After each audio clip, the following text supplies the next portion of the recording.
Ya inzu rero mu gikari cyayo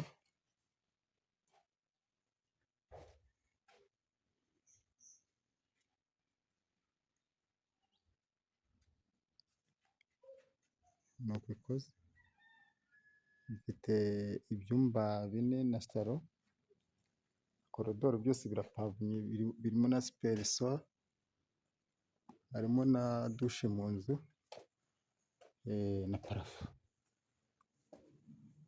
Ubwo ndi gusohoka njya ku irembo, mu nzu ho ntabwo bikunda ko tuhagera.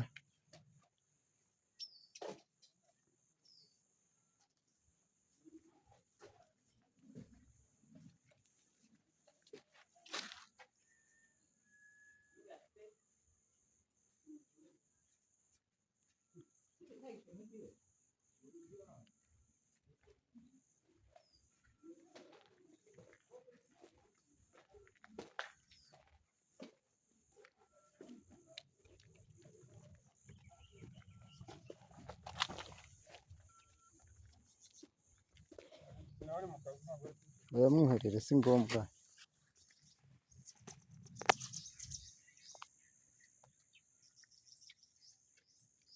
Inzu ni iyo.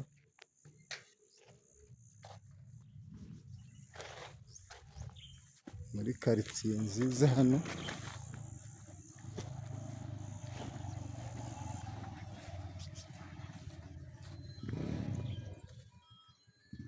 Ahantu heza rwose hageze, uwo n'umuhanda ujya Riziyeri kuri kaburimbo ni imbere gato hano.